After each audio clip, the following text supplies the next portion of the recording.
Uni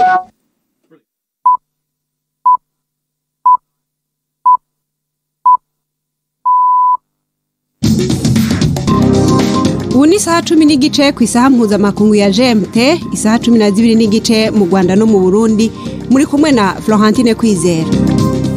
Ndabaramukije kandi ndabahaye ikaze mwese abakunzi ba BBC gahuza miryango amahoro neza. Izi ni zimwe mu ngingo zigize ikiganiro cacu co kuri uyu wa mbere itariki 27 z'ukwezi kw'icenda muri 2021.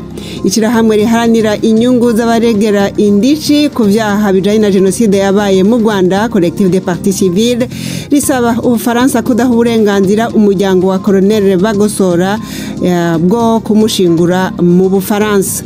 Mu Rwanda, Human Rights Watch irarega ubutegetsi bw'umujyi wa Kigali gukumakuma no gupfunga abantu mu kigo ca Gikondo aho bita kwa Kabuga, aho ngo bamwe babariwe yuko bakwiye guhishwa amaso y'abari kuja mu nama ya Commonwealth. Muravyumva muri iki kiganiro cacu.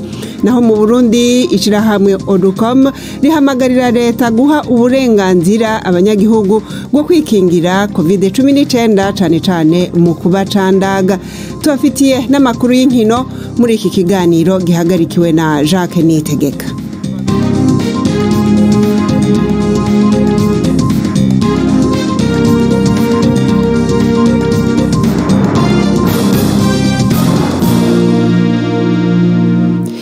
Nongeye kubaha ikaze mugenzanje Prudence Ngiyumva rero araza kuza mukanya kubashikiriza amakuru avugwa hirya no hino kwisi ashikirizwa hano kuri BBC. Ariko rero mu kurindira yuko aboneka no banza kubabwira yuko mu makuru yo mu karere, inyuma yaho uwahoze ari mu baregwa ko bagize uruhara muri jenoside yabaye mu Rwanda akaba yarapfungiwe muri Mali, Colonel Ntucikwe Bagosora, ishirahamwe ryo mu Bufaransa riharanira inyungu z'abarokotse jenoside mu Rwanda, Collectif des Parties Civiles pour le Rwanda, ryasohoye itangazo risaba yuko Ubufaransa butokwemera yuko umuryango wa Colonel Ntucikwe Bagosora uwemererwa kumushingura mu Bufaransa. Colonel Ntucikwe Bagosora akaba yaguye muri Mali aho yari yagiye kurangiriza igihano yahawe na sentare mpuzamakungu yari yashiriweho u Rwanda ku vyaha vya jenoside. Nabajije rero ukuriye iryo shirahamwe Dafroza Gauthier impamvu batanze ico cifuzo. Icyo twashingiyeho nuko tuzi abandi batiriye hanze muri ziriya gereza kandi bakabazana guhambwa mu Bufaransa kuko imiryango yabo ariho yari iri. Icyo dusaba rero nuko Bagosora ataza mu Bufaransa. Ntabwo dushaka yuko Ubufaransa bukomeza kubisi ya pelerinage y'izi famiye zose z'abajenosideri. None madame, ko muvuze yuko hari abandi bari bamaze kwitaba Imana bari muri bariya baregwi ivyaha vya jenoside ariko bakaza bagashingurwa mu Bufaransa, kandi mukaba muvuze yuko nawe hariho bamwe mu muryango wiwe bari mu Bufaransa, kuki we mubona ivyakorewe abandi atakwiye kubikorerwa? N'abandi twari twarabyamaganye, ntimugire ngo twaracecetse. Igihe baza guhamba uriya wari ukuriye sederi barayagwiza, twabibwiye abategetsi b'Abafaransa, ariko Ubufaransa ntabwo bwatwumvise, bwamuhambye mu Bufaransa, ahambye ahantu i Paris mu gice cya ruguru.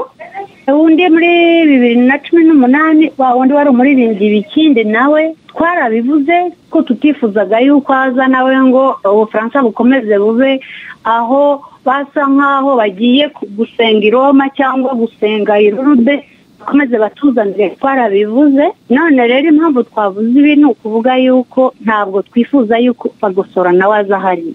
Murazi icyo yari cyo, bikurura ibintu byinshi, bikurura yuko abantu baza kumva bagatera utuvuyo aketu yapfuye, yagumye se hariya yapfiriye bakamuhanda hariya ubundi arabaza. Amategeko avuga iki iyo umuntu apfuye muri ubwo buryo akaba afise aho umuryango wifuza kumushingura? Ntabwo amategeko nyazi, ariko ndibaza yuko mu by'ukuri kugira ngo bari abantu baze babahitare imiryango yabo ni ukuvuga yuko amategeko amwe n'amwe abyemeye ariko nabyo biterwa n'ubushake bw'igihugu gishyigikiye iyo miryango yose. Birashoboka yuko igihugu kibacumbikiye cyabyanga, nabyo birashoboka. Ubu burenganzira bwo kumuhamba n'ubw'umuryango wiwe, ariko icaha ni iciwe. None mubona mufise icizere yuko bashobora kubemera canke nawe bazomuhamba nkuko bahambye bariya babikini mwavuga? Ibyo ntabwo tubizi, bashobora kumuzana nabyo, bashobora no kumuzana rwose tutanabizi. Twebwe impamvu twabivuze nuko tuzi yuko bariya bandi bahambye mu Bufaransa, nibyo ushaka kuvuga. Nabyo ntabwo twabyifuzaga mu by'ukuri, ntabwo byari mu byifuzo by'ababikini. None murafise icizere yuko icifuzo canyu gishobora kumvigwa hamwe kitumviwe? Hari izindi nzira mubona zihari zo gukomeza kuvyiyamiriza? Ibyo nta wabyemeza mu by'ukuri, biterwa n'ubushake bw'igihugu cy'Ubufaransa. Igihugu cy'Ubufaransa ni cyakira bagosora kizamwakira, nta kundi. Ibyo ni ibindi, ariko twebwe tuzaba twaratanze natwe icyifuzo cyacu. Iki cyifuzo mwagitanze mumaze kumva ko hari ubushake bo mu muryango we bafise canke no gutangiriza? Oya, no gutangirira, no kubivuga hakiri kare kugira ngo bamenye twebwe igitekerezo cyacu, nkuko twari twarabivuze kuri barayagwiza, nkuko twari twarabivuze kuri bikindi. Dafroze Gauthier, umuryango wa Colonel Toneste Bagosora wo umenyesha yuko atangingo irafatwa yo kumenya aho bazomushingura uyu munsi, akaba ariho bateganya kuvugana kuri ico kibazo.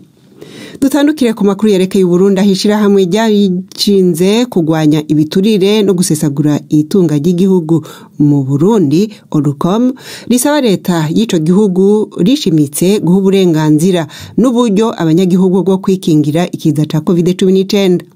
Oducom ivuga mu itangazo ryayo yabwiye leta y'u Burundi yuko ariyo ifise ububasha bwo gukingira ubuzima bw'abanyagihugu, ikayisaba kwemera incanco zo mu mugambi wa COVAX wishira hamwe OMS, nayo ingurane yemewe ni banki y'isi yose ikazokoreshwa ngo mu gutanga izo ncanco kandi bigakorwa mu muco.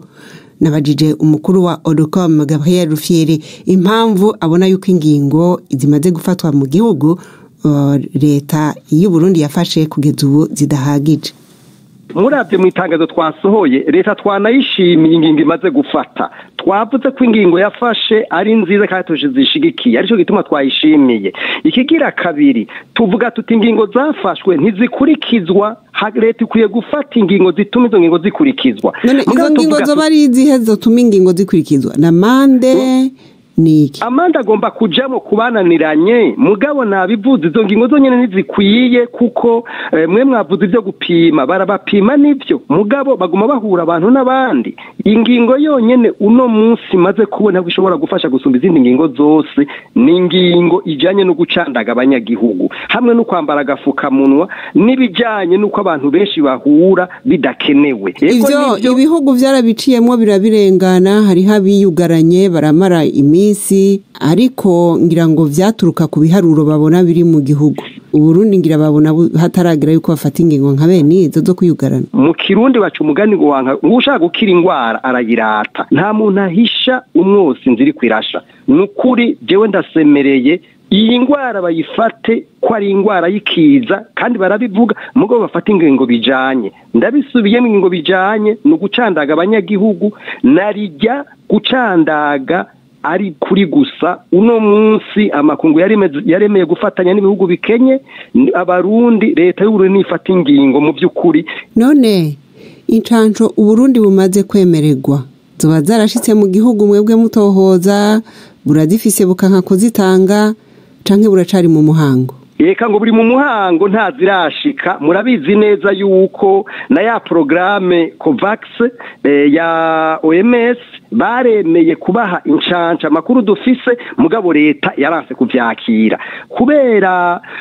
nabyo nibyo twiyumvira turavye Banki Mondiale yaremeye kwatanga izo nshansho mugabo nuko bazi ko bazobaha amafaranga bakavyigurira kugira ngo baronke bacikisha ivyo navyo si vyiza ni bantu nibashira imbere ineza y'umuntu imbere y'ibindi bintu byose kuko twebwe turiko turaraba murazi neza ko n'amafaranga ariko arakora murazi ko FMI ari yatanze amafaranga miliyoni zishika 15 z'amadolari y'abanyamerika ubu naho Banki Mondiale nayo yatanze yavuze ko izotanga yandi barasinyiranira agura izo nshansho nta wuzire ko atazovuga ati niduha amafaranga tuvyigurire ivyo byose nibibazo twebwe tubona ko bitari mu muco na gato yarico gituma dusaba ko hakuye kuja ingingo zigaragara kandi byose bikaba ku muco ikintu kiraba amagara y'abantu si ikintu cyo gufyinisha mu vy'ukuri imiliyoni 70 z'amafaranga y'amadolari y'abanyamerika ko ari amamiliyaridi 150 ayo rero niyo azoshaza gufasha mw'iyo migambi mugabo murabizi neza ngo twariko turabivuga hari abantu bumva amafaranga nkayo bagaca babona ko bejeje aho kwiyumvira ineza y'abanyagihugu n'igihugu nico gituma turiko turasemerera dusaba yuko leta yofata ingingo n'ingamba zikwiye kugira ngo icandaga abanyagihugu kuko nico conyene gikenewe. Gabriel Rufyiri arongoye odukomo ntitwashoboye rero kuronka abategetsi b'u Burundi kugira ngo twumve ico bavuga kuri izo mpanuro. BBC gahuza miryango tugeze ku isaha imwe uri minota 20 mu Rwanda no mu Burundi. BBC gahuza miryango Igoma ni kuri FM 93 n'ibice 8. Gahuza miryango ibajane mu Rwanda habagize inama nshingamateka bavuga ko icungera nabi y'ingurane rikomeje gutuma igihugu kihomba amafaranga menshi hakaba hatunzwa gatoke amafaranga menshi yishugwa na leta nk'ibihano kubera itubahirije amasezerano yagiranye n'abayihaye ingurane ndetse n'imigambi isabirwa ingurane ariko ntishigwe mu bikorwa ku igihe bari bahamagaje abakozi bo mu bushikiranganje bushinzwe ikigega ca leta abashinga amateka basavye abashinzwe gucunga imigambi kwitondera ibiri mu masezerano y'ingurane kuko kutayubahiriza ngo ari byo bikomeje kuzana igihombo. Reka inkuru tuyibaze mugenzi wacu Jean-Claude Mwambutsa. Nyuma y'amasaha menshi y'impaka zaberaga mu muhezo abadepite bakomereje mu ruhame guhata ibibazo abashinzwe ikigega cya leta muri Ministeri y'Imari hatunzwa gatoki akayabo kagera kuri miliyari 3 z'amafaranga y'u Rwanda igihugu cyahombye kubera kwishyura ibihano byo kutubahiriza amasezerano cyagiranye n'abatanga inguzanyo. Ni ibigo bibiri bya leta biri mu bya mbere mu kwihutisha business ibyihutishije umushinga dutangira kwishyura amafaranga y'ubukererwe angana na miliyoni 60 zirenga. None uri kutubwira ngo excuse ngo nuko tutakoranye na RDB ari mwe ba mbere mugomba kwihutisha business kugira ngo umuntu yakira amafaranga mutangire kwishyura mutaratangira gukora ibikorwa nimba twabonye loan tukishyura ibikorwa bitaratangira tuba twishyuye ariko aya mafaranga turimo kwishyura muzi ko ari ay'abanyarwanda ni yaba Minefura yaba Minagiri yaba indi ministeri yariyo yose niba ari mwebwe mwishyura mukabwira mutaye amafaranga turimo twishyura tubwire niba iyo arerite warayikoze noneho ikibazo tukimurire ku batarumishije inamba zabo. Hagaragajwe kandi imishinga idindira cyangwa ntinakorwe kandi inguzanyo yasabiwe zaratangiye kwishyurwa. Ministeri y'Imari yemeye ko habayeho amakosa mu micungire kandi ko yari ikwiye kuba intangarugero mu kubungabunga umutungo. Madame Ange Ingabire ni ushinzwe ingengo y'imari ya leta. Ntabwo bishimishije kuba tuza hano kandi turi suppose kuba ari twe dutanga urugero ariko turabijeje ko bidasubira kandi ko tugiye kwikubita gashi. Kuba Ministeri y'Imari ishinzwe ikigega cya leta iri mu bigo bya leta bigaragaza inenge mu micungire y'umutungo ngo ni ikibazo gikomeye nk'uko byagaragajwe n'abadepite. Zimwe mu nzobere mu bukungu zivuga ko imyenda u Rwanda rusaba amahanga imaze kuba myinshi ndetse ko bishobora kuzagera aho bigorana kuyishyura. Umwe mu banyapolitiki batavuga rumwe n'ubutegetsi amaze igihe yumvikana anenga inguzanyo nyinshi zikomeje gusabwa ndetse zimwe zigasabirwa kwishyura iyindi myenda yafashwe mbere aho gushyirwa mu mishinga y'iterambere. Gusa Minisitiri w'Imari we aherutse kumvikana arema agatima abaturage avuga ko inguzanyo zose leta ifata ibifite icyizere cyo kuzazishyura kandi ko itarageraho irenga ubushobozi bw'igihugu. Jean-Claude Mwambutsa, BBC gahuza miryango i Kigali.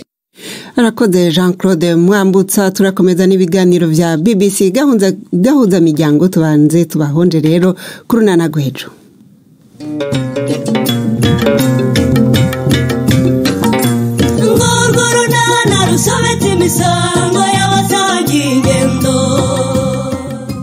Mu kiganiro runana cyo kuri wa kabiri twabateguriye ntibishoboka ariko wabaye iki mbonye mu kiraro haburamo ihene murebwe yi ariko noneho nawe ntugakabye rureme haburamo ihene se yaba yaburiye ni ukuri pe hari ihene imwe rwose ntabonye none se mu gitondo ko ari nge wagiyemo nzishyira ubwatsi kandi zose ko zari zihari hari imidahari yewe. Ni 12:45 kuri BBC. Nejo rero ntimuze mutangwe imbere yo kumva ibiri mu cegeranyo ca Human Rights Watch irega ubuyobozi bw'umujyi wa Kigali bijanye no guhumbahumba abantu no kubata mu mvuto mu buryo budakwiye n'amategeko. Reka tubanze twumve amakuru y'inkino dushikirizwa na Jean Claude Mwambutsa. Imikino kuri BBC gahuza miryango. Mwiriwe neza nshuti za BBC, kaze muri aya makuru yacu y'imikino. Duhereye mu Rwanda rumaze gutangazwa ko ari rwo ruzakira shampiyona y'isi y'umukino wo gusiganwa ku magare mu mwaka wa 2025. Iyi nkuru yatangajwe kuwa gatanu yaje ikurikira ubusabe bw'u Rwanda bwari bwatanzwe mu mwaka wa 2019. Itsinda ry'impuguke zishyira hamwe ry'umukino ku isi byari mu Rwanda mu kwezi kwa gatandatu, aho ryagenzuye bimwe mu bikorwa remezo nk'amahoteli no kureba imihanda izakoreshwa mu irushanwa. Nyuma yo gutangaza ko iyi mikino igomba kwakirwa n'umugabane wa Afurika, igihugu cya Maroc nacyo cyari cyasabye kwakira irushanwa, ariko hemezwa ko izabera mu Rwanda.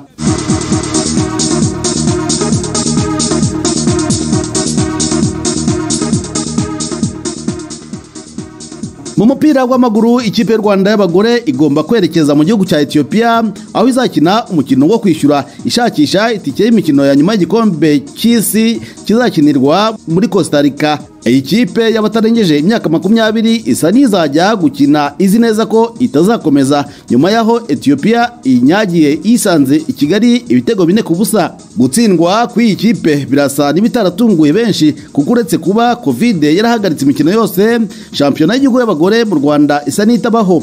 Turacyari mu mupira w'amaguru, ariko muri shampiyona nkuru y'umupira w'amaguru itangira mu mpera z'uku kwezi, amakipe ubari mu myiteguro ya nyuma aho ari gukina imikino y'igicuti yo gutegura abakinnyi aziyambaza. Ni imikino kandi ishobora kuzagaragaramo umubare munini w'abanyamahanga, dore ko ubu ikipe yemerewe gukinisha abakinnyi 5 batarabene gihugu mu gihe bari 3 mu bihe byashize. Amakipe menshi arimo nafatwa nk'amatoya nayo ubu aravugwamo umubare munini w'abakinnyi bava mu mahanga nka za Cameroon, Repubulika ya Demokarasi ya Kongo, Nigeria n'ibindi bihugu bikikije u Rwanda. Mu mupira w'amaguru ku mugabane w'Uburayi noneho imikino ya Champions League yagarutse. Manchester City ikaba igomba guhura na Paris Saint-Germain bisangiye itsinda. Nubwo ari umukino w'amakipe abirakomeye, birashoboka ko kongera guhura kwa Pep Guardiola na Lionel Messi yahoze atoza muri Barca ariko gutegerejwe na benshi. Kuva yagera mu ikipe ya Paris Saint-Germain, Lionel Messi narinjiza igitego na kimwe. Iyi ikaba ari impamvu yatuma gora Manchester City ashaka igitego cya mbere. Muri iri tsinda rya mbere Manchester City niyo iriyoboye nyuma yo gutsinda Leipzig mu Budage ibitego 3-0 ku mukino ubanza, naho Paris Saint-Germain n'ibyamamare byayo ikananirwa gutsinda Club Brugge yo mu Bubiligi bakanganya igitego kimwe ku kindi. Mu itsinda rya gatandatu Manchester United izaba yakiriye Villarreal ishaka kwiyunga n'abakunzi bayo, dore ko yatakaje umukino wa mbere itsinzwe na Young Boys yo mu Busuwisi benshi batabikekaga. Mu itsinda rya gatanu Bayern Munich izakira Dinamo Kiev ifite icyizere kiri hejuru nyuma yo kunyagira Barcelona ibitego 3-0 ku mukino ubanza. Barca yo izakina na Benfica. Muri Espagne Ansu Fati yagarutse ndetse anagarukana ibitego. Uyu mwana w'imyaka 18 wari umaze umwaka hafi atagira mu kibuga kubera imvune niwe watsinze igitego cya gatatu muri 3-0 Barca yatsinze Levante. Kugaruka kwa Ansu Fati kurabonwa na bamwe nk'igisubizo cy'ibitego byarumbye muri Barca, ndetse bashobora no kwibagiza ukugenda kwa Lionel Messi bamwe babona ko ariko kwateye ikipe gusubira inyuma. muri izi mpera z'icyumweru Real iyoboye urutonde yo yarasitaye inganya ubusa ku busa na Villarreal. Mu Bwongereza naho abakunzi ba Arsenal bongeye kumwenyura nyuma yo gutsinda umukeba Tottenham ibitego 3-1 bigatuma ikipe izamuka ku rutonde. Iyi ntsinzi yabaye ya gatatu itumye Arsenal igera ku mwanya wa 10 n'amanota 9.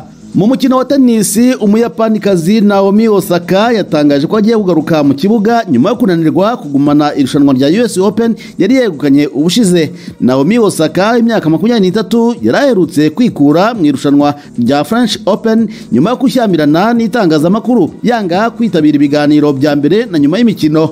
Icyo gihe uyu mukinnyi yari yahanishijwe kwishyura amande ajya ku $15,000 ndetse ayinihanangirizwa n'ishyirahamwe ry'umukino ku isi. Turabashimye inshuti mwakumwe natwe, ikiganiro cyacu natugisoreje mu gisho ryiza Jean Claude Mwambutsa.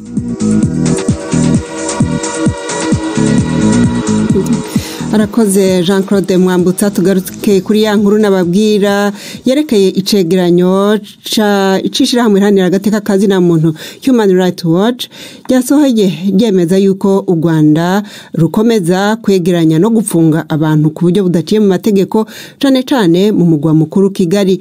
Mu bafashwe ngo harimo abana bo mwibarabara, abacuruza imibiri yabo hamwe n'abahuza ibiti n'ababisangiye ndetse n'abadandaza utudandazo duto duto batembereza mu mabarabara.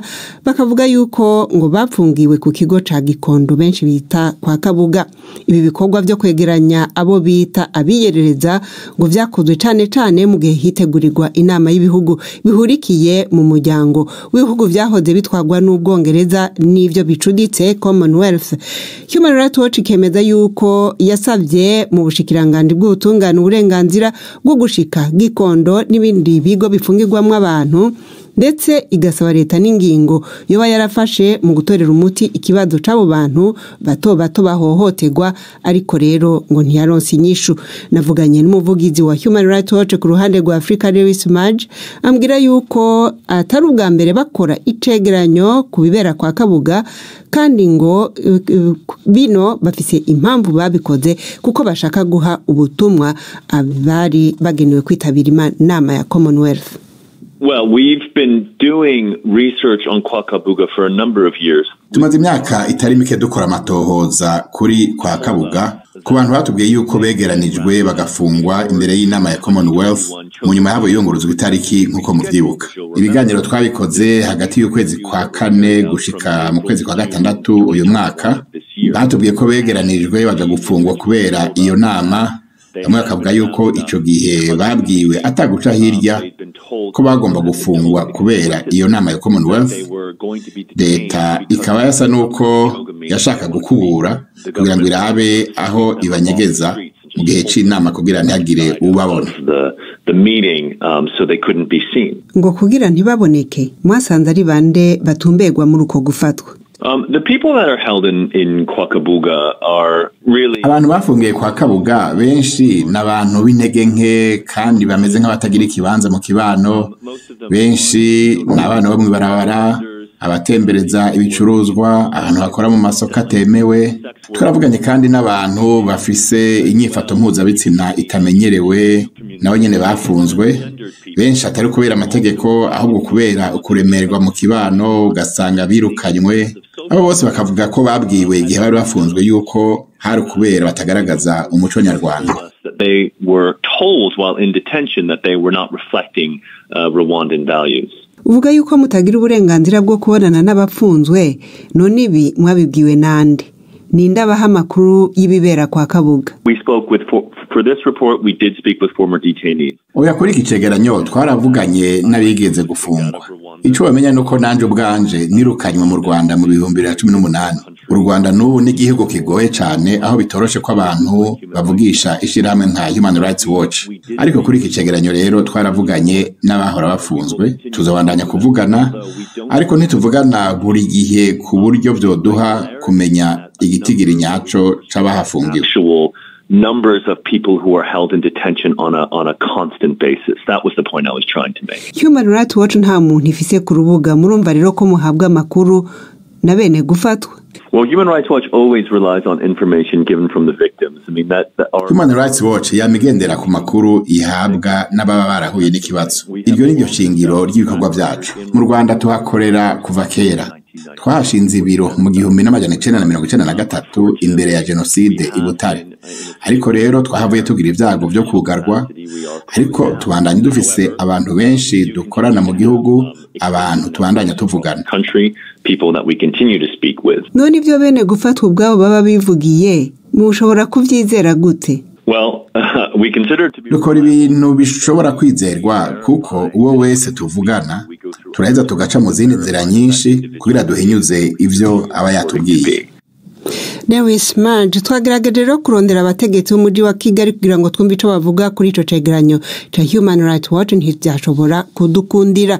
Reka rero ubu naho mpakanya Prudence Ngiyumva ababwira amakuru avugwa hirya no hino kw'isi. Urakoze Florentine. Amashyaka abiri akomeye mu Budage yavuze ko yombi azagerageza gushinga guverinoma ihuriweho nyuma y'amatora abasosialiste b'abademokrate baje kwisonga ku kinyuranyo gito cyane. Umukandida wa SPD ugomba gusimbura Angela Merkel, Olaf Scholz, yavuze ko azagerageza gushinga guverinoma afatanyije nabo mu ishyaka ry'aba Green nabo muri Free Democrats. Ariko umukandida w'abagendera ku matwara ya Gikristo Armin Laschet yavuze ko nta shyaka ryatsinze ku buryo budasubirwaho bityo ko nawe atangira ibiganiro byo gushinga guverinoma. Für uns können wir sagen, keine Partei. Ubu rero amatora yarangiye, nta numwe akwiye kwigenza nko kumenga niwe wenyene ashobora gufata ingingo y'ingene hoshingwa leta. Ibiganiro rero n'abashobora gukorana ni ngombwa. Dutegerezwa kuganira nk'abangana. Dutegerezwa kandi kurengera ibyo tutabona kumwe mu mico ya politiki. Uko bihagaze, leta igiye kuza isa n'izohuza imiryango itatu minini ya politiki. Kandi nta runani nk'urwo rwari bwabeho inyuma y'amatora ku rwego rw'igihugu. Bwana Laschet yavuze ko abagendera ku matwara ya kera bafatanya batishimiye ibyavuye mu matora. Madame Merkel azaguma ku butegetsi kugeza igihe guverinoma nshya izashingirwa.